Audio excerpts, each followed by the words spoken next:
आप देख रहे हैं राजनीति। राजनीति में हम बात सिर्फ देश की सियासत की नहीं बल्कि राज्यों की सियासी नब्ज भी टटोलने की कोशिश करते हैं। हमारे खास शो राजनीति में हर राज्य की वो खबर आपको मिलती है जिससे राज्य की सियासी धुरी हिलती है। आज आपको बताएंगे कि बीजेपी ने जो संकल्प पत्र तैयार किया उसमें किसको क्या उपहार मिला है। तो साथ ही एमपी में चुनावी घंटी बजने के बाद जेपी नड्डा की एंट्री के मायने क्या हैं, ये भी समझाएंगे। राहुल गांधी को ओवैसी ने क्या चैलेंज दिया है और क्या राहुल गांधी उस चैलेंज को मंजूर करने वाले हैं, ये भी आपको बताएंगे। तो साथ ही नारी शक्ति वंदन का सीएम योगी ने कैसे अभिनंदन किया, ये भी आपको बताएंगे। तो चलिए शुरुआत करेंगे छत्तीसगढ़ के महासमर से। सियासी दलों की नजरें चुनावी राज्य छत्तीसगढ़ पर इस वक्त टिकी हुई है और इस चुनावी चक्रव्यूह में सियासी दल वादों की फेहरिस्त के साथ उतर रही है। इस सब के बीच बीजेपी ने भी छत्तीसगढ़ में अपने चुनावी वादों की फेहरिस्त पेश कर दी है। तस्वीरें छत्तीसगढ़ की राजधानी रायपुर की, जहां गृह मंत्री अमित शाह के साथ प्रदेश के पूर्व मुख्यमंत्री रमन सिंह ने बीजेपी के संकल्प पत्र को पेश किया। बीजेपी के इस चुनावी घोषणा पत्र में किसान से लेकर नौजवान और महिलाओं से लेकर मजदूरों तक सभी के लिए कुछ न कुछ खास योजनाएं शामिल रही हैं। और इस सब के बीच सबसे पहले आपको बताते हैं कि बीजेपी के इस मैनिफेस्टो में क्या कुछ शामिल किया गया है।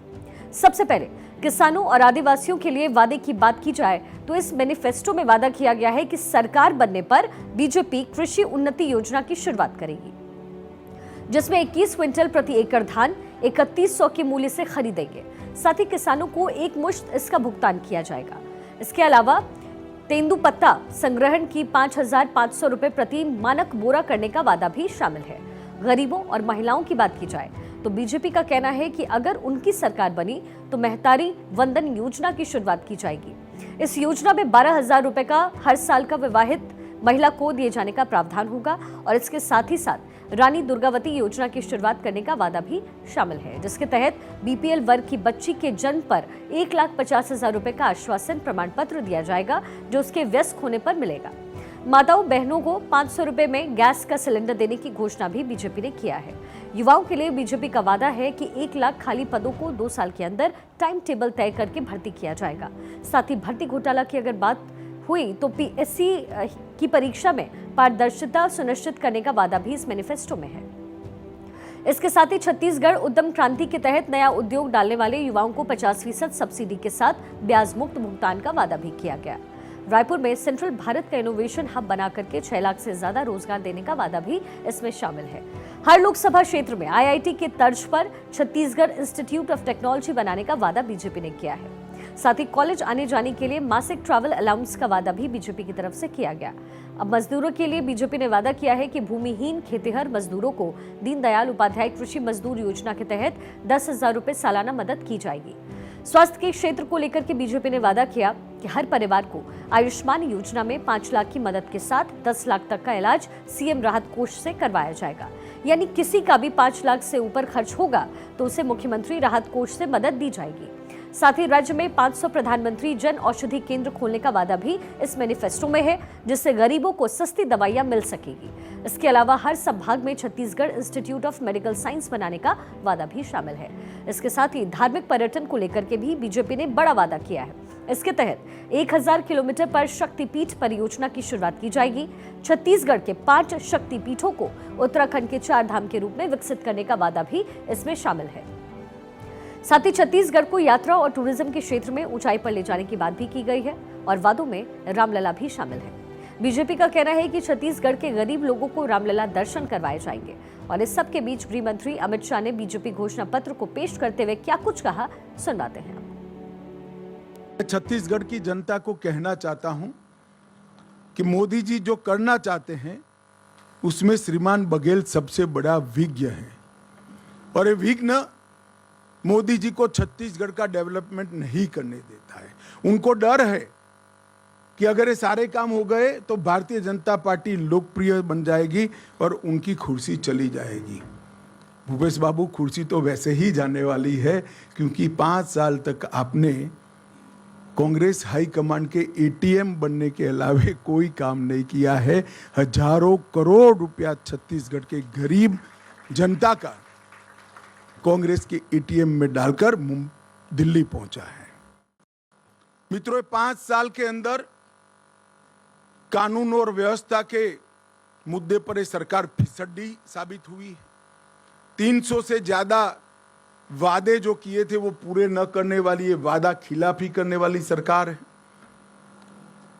विकास को सर्वदृष्टि से अवरुद्ध करने वाली सरकार है।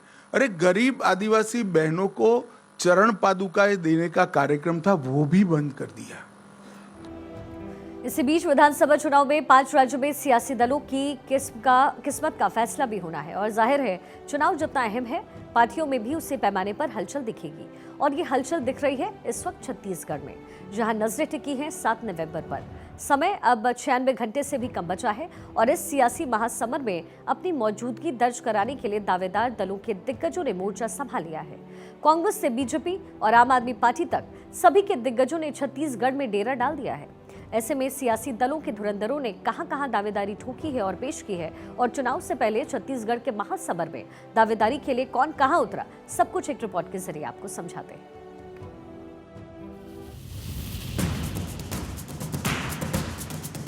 चुनावी बिगुल बज चुका है। सियासत के धुरंधरों का चुनावी राज्यों में पहुंचना भी जारी है।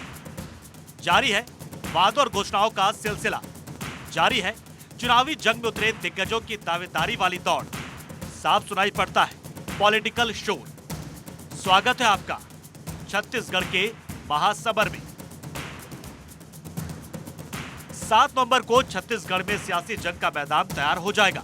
पहले चरण में 20 सीट पर सियासी दलों की किस्मत पर मुहर लगेगी। वक्त अब बस 96 घंटे का बचा है। इस बीच छत्तीसगढ़ में सियासी हलचल को दिग्गजों के दौरे के जरिए समझिए। कांग्रेस के अध्यक्ष मल्लिकार्जुन खड़गे एक दिन के छत्तीसगढ़ दौरे पर हैं। खड़गे ने रायपुर संभाग की अभनपुर और चंद्रपुर सीट पर प्रचार किया। वहीं दूसरी तरफ आम आदमी पार्टी ने भी अपनी दावेदारी पेश कर दी है। पंजाब के सीएम भगवंत मान के साथ अरविंद केजरीवाल ने अलकतरा में पार्टी प्रत्याशी के पक्ष में रोड शो किया। इस सब के अलावा कांग्रेस पिछड़ा वर्ग विभाग के अध्यक्ष अजय यादव ने राजनांदगांव और खैरागढ़ विधानसभा में प्रचार किया।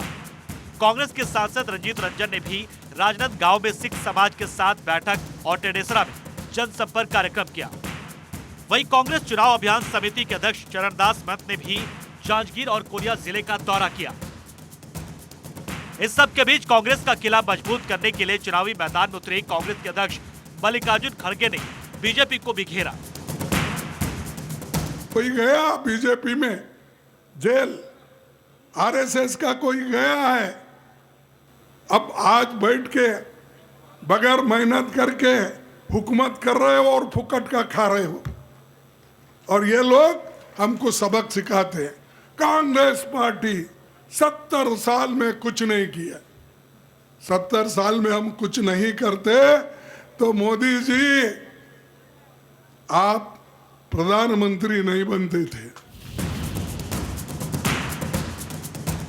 7 नवंबर को होने वाले पहले चरण के चुनाव में सियासत से जुड़े दिग्गजों ने दावेदारी पेश कर दी है। कांग्रेस से लेकर बीजेपी और आप तक सभी अपने अपने चुनावी रथ को लेकर आगे बढ़ चले हैं। मंजिल तक कौन पहुंचेगा, इसका फैसला तो 3 दिसंबर को होगा। Bureau report, Bharat 24। वहीं राजस्थान विधानसभा चुनाव के लिए बीजेपी ने उम्मीदवारों की अपनी चौथी लिस्ट भी जारी कर दी है। इसमें टोडा भीम सीट से रामनिवास मीणा को चुनावी मैदान में उतारा गया, तो वहीं शिव सीट से स्वरूप सिंह खारा को टिकट दिया गया। और अब तक बीजेपी ने 4 लिस्ट जारी कर कुल 184 उम्मीदवारों के नाम का ऐलान कर दिया है और अभी भी 16 सीटों पर बीजेपी को प्रत्याशियों का ऐलान करना बाकी है। ऐसे में इन दोनों सीटों का इतिहास क्या कुछ है और चुनावी कहानी कैसी रही, ये समझना भी बहुत जरूरी हो जाता है। सबसे पहले टोडा भीम सीट का सियासी इतिहास आपको बता देते हैं। अभी की अगर बात की जाए तो टोडा भीम सीट पर कांग्रेस का इस वक्त कब्जा है। साल 2018 के विधानसभा चुनाव में टोडा भीम सीट पर कांग्रेस के पृथ्वीराज मीणा ने जीत हासिल की। चुनाव में पृथ्वीराज को 1,07,691 वोट से जीत मिली और उनके सामने चुनाव लड़ रहे बीजेपी के उम्मीदवार रमेश चंद्र के खाते में 34,385 वोट ही आए। वहीं दूसरी तरफ राजस्थान की शिव सीट के इतिहास की बात की जाए तो ये सीट राजस्थान के पश्चिमी क्षेत्र में आती है।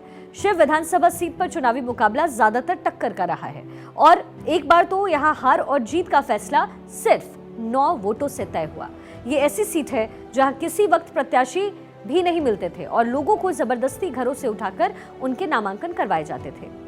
हालांकि अब ये सीट सियासी तौर पर अहम मानी जाने लगी है और 30 साल से यहाँ पार्टी रिपीट कभी नहीं हुई। 1993 से ही ये रीत चली आ रही है कि यहाँ एक बार कांग्रेस तो एक बार बीजेपी ही आती है। और अब बात मध्य प्रदेश के मुकाबले की भी कर लेते हैं, क्योंकि चुनावी राज्यों में शुमार मध्य प्रदेश में भी सियासी दंगल होने वाला है। ऐसे में चुनावी मोर्चा संभालने के लिए बीजेपी के अध्यक्ष जेपी नड्डा खुद मैदान में उतर आए हैं। बीजेपी के राष्ट्रीय अध्यक्ष जेपी नड्डा आज रीवा जिले के त्योंधर विधानसभा सीट पहुंचे, जहां बीजेपी उम्मीदवार सिद्धार्थ तिवारी के पक्ष में वोट मांगते हुए उन्होंने जनसभा को संबोधित किया। इस मौके पर उन्होंने बीजेपी सरकार की उपलब्धियां गिनाई तो साथ ही कांग्रेस पर भी जमकर हमला बोला। इस दौरान उन्होंने 2003 की बात करते हुए दिग्विजय सिंह को घेरा और मध्य प्रदेश में दुर्व्यवस्था फैलाने का जिम्मेदार उन्हें बताया।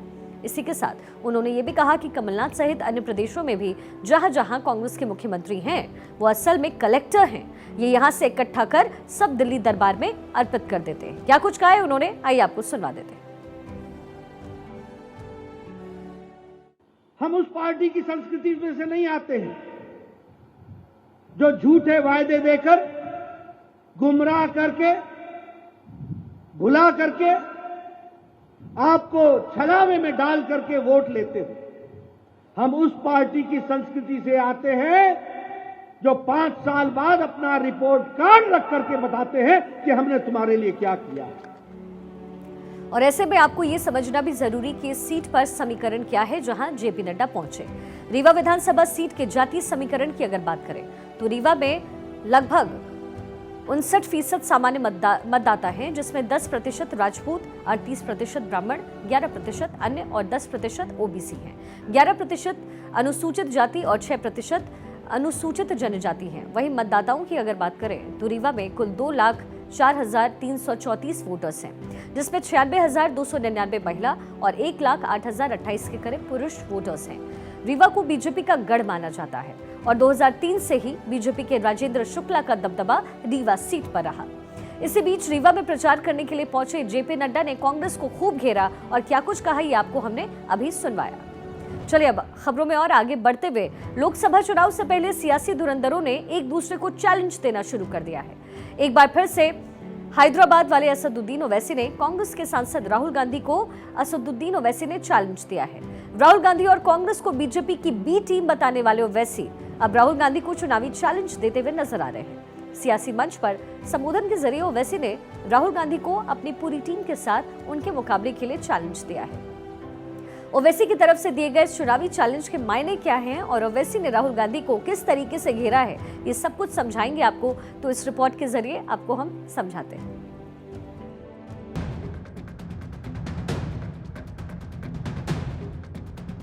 हैदराबाद वाले AIMIM चीफ असदुद्दीन ओवैसी ने अब राहुल गांधी के सामने चुनाव मैदान में उतरने का मन बना लिया है।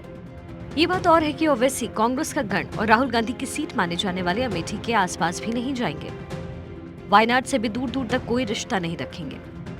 राहुल को मुकाबला करना है तो उनको हैदराबाद आना होगा। हैदराबाद में पंजाब से जमहूरी तरीके से देख लेंगे। अरे तुम यहाँ वहाँ फिर के बोलते आओ ना, हैदराबाद को मुकाबला करो मेरे से। आओ सबको, आओ तुम्हारा खानदान को, तुम्हारी RSS को, सबको आके मुकाबला करो। तेलंगाना के अम्बतपल्ली गांव में एक चुनावी जनसभा का स्टेज तैयार हुआ।